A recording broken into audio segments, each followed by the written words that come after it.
So welcome back to my channel. This is Shivani Keswani. आज हम बहुत ही इंटरेस्टिंग टॉपिक पे बात करने वाले हैं जो कि काफ़ी स्टूडेंट्स के क्वेश्चंस आए हैं कि मैम आपने मैथ्स का डर तो हमारा भगाने में हेल्प कर दी, पर इंग्लिश का डर जो हर स्टूडेंट को होता है, चाहे इंग्लिश मीडियम का हो चाहे हिंदी मीडियम का, क्योंकि मैं भी इंग्लिश मीडियम की रही हूँ तो मुझे भी इंग्लिश से डर लगता था, तो हिंदी मीडियम वाले की तो पूछो ही मत। तो आज चलिए हम इंग्लिश का डर भगाते हैं और एक यूनिक स्ट्रैटेजी मैं आपके लिए लेके आई हूँ कि किस तरीके से आप इंग्लिश की तैयारी कर सकते हो और किस तरीके से आप इंग्लिश में परफेक्ट बन सकते हो।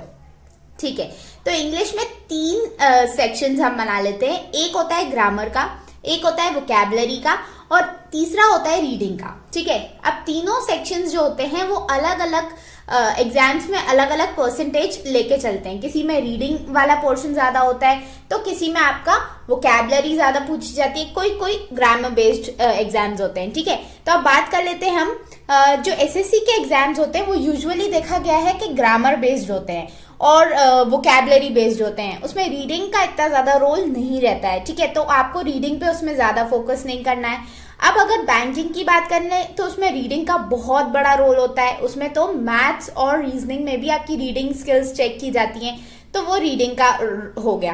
अब स्टार्ट करते हैं कि हमें मैम स्टार्ट कैसे करना है। सबसे पहले मैं बिगिनर के लिए स्ट्रैटेजी बताती हूँ, एक बिल्कुल यूनिक स्ट्रैटेजी जो शायद आपने कहीं भी नहीं सुनी होगी। तो देखो, अगर आप बिगिनर हो, अभी तक आपने बिल्कुल इंग्लिश स्टार्ट नहीं किया और आपको अभी भी डर लगता है कि मैम अब हमें बहुत सारे एग्जाम्स हमने दे लिए जिसमें इंग्लिश नहीं थी, लेकिन अब हमें इंग्लिश वाले एग्जाम्स भी देने पड़ेंगे क्योंकि जिसमें इंग्लिश नहीं थी उसमें तो बहुत सारा कंपटीशन था। इंग्लिश पढ़ लेंगे तो शायद थोड़ा कंपटीशन कम हो जाए। तो आते हैं कि बिगिनर के लिए क्या स्ट्रैटेजी होनी चाहिए।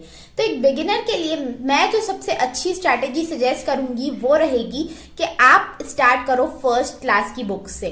ठीक है, आप उठा लो कोर्स बुक्स और ग्रामर बुक्स। 2 बुक्स आती थी हर क्लास में। आपको एक क्लास को पढ़ने में 5 से 10 दिन लगेंगे। इस तरीके से अगर आप पढ़ते हो 10th क्लास तक आपको पढ़ना है, 2 से 3 महीने लगेंगे आपको, लेकिन आपका बेस बहुत ही स्ट्रांग हो जाएगा और आप चाहे किसी भी बड़े एग्जाम में बैठ रहे हो, आपको इंग्लिश बहुत अच्छे से बनने लग जाएगी। ये ग्रामर के लिए भी बेस्ट है। अगर आप रीडिंग करना चाहते हो तो रीडिंग उसमें से आपकी नॉर्मल वाली जो रीडिंग होती है, बैंक के पर्पज से हम रीडिंग की अभी बात नहीं कर रहे हैं, एसएससी रेलवे जिसमें भी इंग्लिश आती है उसके पर्पस में जितनी भी रीडिंग कॉम्प्रिहेंशन ज्यादा नहीं आते हैं तो इतना सफिशिएंट रहता है। आप ग्रामर भी उसमें से कर सकते हो, रीडिंग भी उसमें से कर सकते हो। अब इन एग्जाम्स में हम वोकैबुलरी कहाँ से करें, तो वोकैबुलरी के लिए कई सारे टीचर्स हैं जो वोकैबुलरी पे बहुत सारे वीडियोस लेके आते हैं। जैसे निमिषा मैम को अगर आप सर्च करोगे, निमिषा मैम वोकैबुलरी, तो उनकी 170 प्लस क्लासेस मिल जाएंगी आपको। पूरा का पूरा पूरी की पूरी आपको प्लेलिस्ट मिल जाएगी, तो आप उसमें जाके देख सकते हो। 1-1 घंटे के वीडियोस है, तो रोज आप वोकैबुलरी को साथ में लेके चलो, क्योंकि एकदम से वोकैबुलरी नहीं होती है।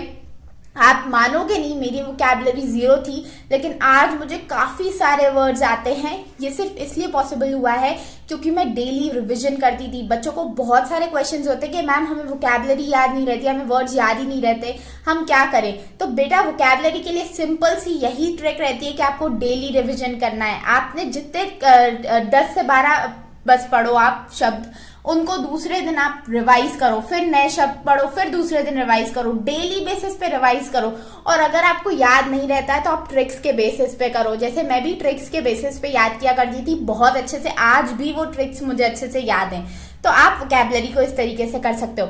अब अगर कोई ऐसा एग्जाम है जैसे कैट हो गया, बैंकिंग हो गया, इन एग्जाम्स में क्या होता है कि रीडिंग का बहुत बड़ा पोर्शन होता है, तो इसमें हमें कुछ एक्स्ट्रा करने की जरूरत पड़ती है। तो इसके लिए मैं आपको सजेस्ट करूंगी एडिटोरियल। चाहे आप इंडियन एक्सप्रेस का ले लो, द हिंदू का ले लो, फाइनेंशियल एक्सप्रेस का ले लो, किसी भी न्यूज़पेपर का आप एडिटोरियल सेक्शन पढ़ो। एडिटोरियल को आप आधे से 1 घंटा दो। एडिटोरियल शुरू में बिल्कुल समझ में नहीं आता है, लेकिन धीरे धीरे करके, या तो आप विशाल सर को फॉलो कर सकते हो, निमिषा बंसल मैम को फॉलो कर सकते हो स्टार्टिंग के डेज के लिए, जब बिल्कुल भी एडिटोरियल नहीं समझ आता। धीरे धीरे करके आपको किसी को फॉलो करने की जरूरत नहीं पड़ेगी और आप खुद ही सारा एडिटोरियल पढ़ के निकल जाओगे। और एडिटोरियल के लिए आपको कोई न्यूज़पेपर लगाने की जरूरत नहीं है। टेलीग्राम पे आप मेरे साथ जुड़ सकते हो। मैं टेलीग्राम पे रोज पीडीएफ्स प्रोवाइड करती रहती हूँ, द हिंदू और इंडियन एक्सप्रेस और दूसरे न्यूज़पेपर्स की। तो आप डिस्क्रिप्शन बॉक्स से मेरे लिंक पे जाके मेरा टेलीग्राम चैनल ज्वाइन कर सकते हो। इस तरीके से आपको अपनी रीडिंग वाली हैबिट बिल्ड करनी है। अगर आप कोई ऐसे एग्जाम की तैयारी कर रहे हो जहाँ पे रीडिंग का एक बहुत बड़ा रोल होता है, एसएससी और रेलवे में रीडिंग का इतना बड़ा रोल नहीं होता है, तो जो बेसिक की मैंने आपको बताई एक बिगिनर वाली स्ट्रैटेजी वो आप कर सकते हो। अब उन बच्चों का क्या जिनको इंग्लिश थोड़ी बहुत आती है, उन बच्चों के लिए तो मैं बिल्कुल सजेस्ट नहीं करूंगी कि आप फर्स्ट से पढ़ो जाके। आपको सिंपल इतना करना है कि अभी भी जो टॉपिक्स आपके नहीं है अच्छे, वैसे तो अभी बहुत सारा टाइम है एग्जाम्स को होने में, आप चाहो तो वही आप बिगिनर वाली स्ट्रैटेजी भी कर सकते हो। इससे क्या होगा कि जो भी आपके लूप होल्स होंगे वो सारे कवर होते जाएंगे, आपको ढूंढने की जरूरत नहीं पड़ेगी कि कहाँ पे आप अभी भी वीक हो। तो अभी टाइम है, अगर आप चाहो तो कर सकते हो। अगर नहीं करना चाहते हो तो आपको क्या करना है, आपको चेक करना है कि क्या आपको नाउन्स पूरे आते हैं। कैसे चेक करोगे, जब आप एडिटोरियल पढ़ते हो या कोई भी पैसेज वगैरह पढ़ते हो, उसमें क्या करो, सेंटेंस पढ़ते हो, तो सेंटेंस को पढ़ते पढ़ते आप देखो कि ये जो वर्ड है ये नाउन है, ये एडजेक्टिव है, ये वर्ब है, ये यहाँ पे एडजेक्टिव का रोल प्ले कर रहा है। इस तरीके से अपने दिमाग में चलाते रहा करो कि ये वर्ड क्या है, ये वर्ड क्या है, ये वर्ड क्या है। इस तरीके से क्या होगा कि आपकी ग्रामर रिवाइज होती रहेगी और आपको कोई भी रूल याद करने की जरूरत नहीं है। देखो, कभी भी रूल्स याद नहीं किए जाते हैं, रूल्स की प्रैक्टिस की जाती है। कोई भी एक रूल पढ़ा, उस पर 10 से 20 क्वेश्चंस लगा लो, प्रैक्टिस इतनी हो जाएगी कि वो रूल आपको याद रह जाएगा।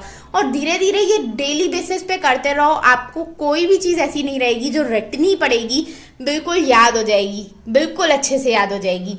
तो इस ट्रिक को फॉलो करो। बाकी कोई भी दिक्कत आती है, परेशानी आती है, तो एडवाइस नंबर करके एक हेल्पलाइन नंबर मैंने दे रखा है, डिस्क्रिप्शन बॉक्स में जाके देख सकते हो। सर को कॉल कर सकते हो, सर से अपने सारे डाउट्स क्लियर कर सकते हो बिना किसी हेजिटेंसी के। और अगर आप चाहो तो मेरे टेलीग्राम चैनल पे मुझसे जुड़ सकते हो, वहाँ पे मुझसे अगर कुछ पूछना हो तो वहाँ पे आके पूछ सकते हो। टेलीग्राम चैनल पे क्विज होते हैं, अभी रेगुलरली नहीं हो रहे हैं, लेकिन धीरे धीरे करके हम उसे रेगुलर कर लेंगे, क्योंकि लोग ज़्यादा नहीं दे पाते हैं, इसलिए हम रेगुलर नहीं कर रहे हैं। धीरे धीरे करके रेगुलर करेंगे। और आप मेरे चैनल को सब्सक्राइब ज़रूर कीजिए, मुझे सपोर्ट कीजिए, जिससे कि मैं आगे आने वाले बहुत अच्छे अच्छे इनिशिएटिव्स आपके लिए ला पाऊँ और अच्छे अच्छे वीडियोज़ आपके लिए लेके आ पाऊँ। Thank you, bye bye.